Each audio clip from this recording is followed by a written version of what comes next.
ഒരു inside job ആവാനുള്ള സാധ്യത വളരെ കൂടുതലാണ്. ശരിയാണ്. അകത്തുള്ള ആരുടെയെങ്കിലും സഹായമില്ലാതെ ഇത്ര കൃത്യമായി അതെങ്ങനെ സാധിക്കും? ഈ വിവരം എങ്ങനെ കിട്ടി എന്നതും ചോദ്യമാണ്. ഇതൊക്കെ പുറത്തറിയുന്നത് പിറ്റേന്ന് രാവിലെയാണ്.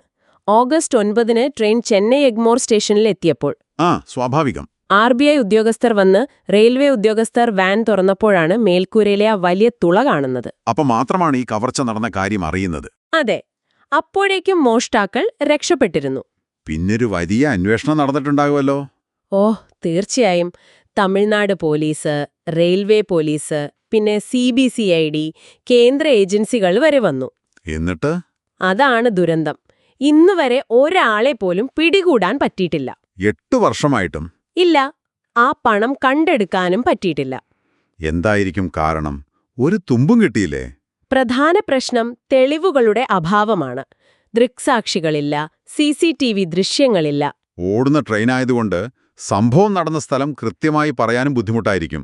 അതെ, ആ ഒരു കാര്യവും അന്വേഷണത്തെ ബാധിച്ചു. ഈ കേസ് ഇപ്പോഴും ഒരു രഹസ്യമായി തുടരുന്നുണ്ടെങ്കിലും ഇത് വലിയ ചില കാര്യങ്ങൾ നമ്മളെ ഓർമ്മിപ്പിക്കുന്നുണ്ട്. സുരക്ഷാ വീഴ്ചകൾ തന്നെ അല്ലേ? അതെ, കോടിക്കണക്കിന് രൂപ ട്രെയിനിൽ കൊണ്ടുപോകുമ്പോൾ ഉള്ള സുരക്ഷാ മാനദണ്ഡങ്ങളിലെ പാളിച്ചകൾ. ഇത്രയും വലിയൊരു തുക കൊണ്ടുപോകുമ്പോൾ ഇതിലും വലിയ സുരക്ഷ വേണ്ടിയിരുന്നില്ലേ? ശരിയാണ്. ഒരുപക്ഷേ ഈ സംഭവത്തിന് ശേഷം മാറ്റങ്ങൾ വന്നിട്ടുണ്ടാകാം. ഉണ്ടാകണം. പക്ഷേ അന്നങ്ങനെ സംഭവിച്ചു എന്നതൊരു യാഥാർത്ഥ്യമാണ്.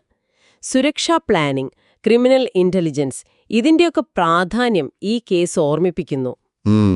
അപ്പോ ചുരുക്കി പറഞ്ഞാൽ, ഒരു ഓടുന്ന ട്രെയിൻ, അതിസാഹസികമായ കവർച്ച, കൃത്യമായ പ്ലാനിംഗ്, തെളിവുകളുടെ അഭാവം, ഉത്തരം കിട്ടാത്ത ചോദ്യങ്ങൾ, പിന്നെ ആ വലിയ സുരക്ഷാ വീഴ്ച, ഇതെല്ലാമാണ് ഈ കേസിനെ ഇത്രയേറെ ശ്രദ്ധേയമാക്കുന്നത്. അതെ, പരിഹരിക്കപ്പെടാത്ത വലിയ കേസുകളിലൊന്നായി ഇത് മാറി. ശരിയാണ്.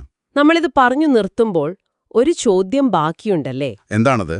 ഇത്ര കൃത്യമായി ആ ഒരു പെട്ടി മാത്രം ലക്ഷ്യം വെച്ച് ഈ കവർച്ച നടത്തണമെങ്കിൽ എന്തുമാത്രം ആഴത്തിലുള്ള കൃത്യമായ ഉൾവിവരം ആ മോഷ്ടാക്കൾക്ക് കിട്ടിയിരിക്കണം? അതൊരു വലിയ ചോദ്യം തന്നെയാണ്. അങ്ങനെയൊരു വിവരം എങ്ങനെ പുറത്തുപോയി? ആ ചോദ്യത്തിന് ഉത്തരം കിട്ടാതെ.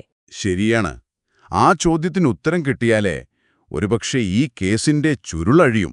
അതെ, ഒരുപക്ഷേ ആ ഉത്തരത്തിലായിരിക്കും ഈ കവർച്ചയുടെ യഥാർത്ഥ രഹസ്യം ഒളിഞ്ഞിരിക്കുന്നത്, അല്ലേ? നിങ്ങൾക്ക് ഇതേക്കുറിച്ച്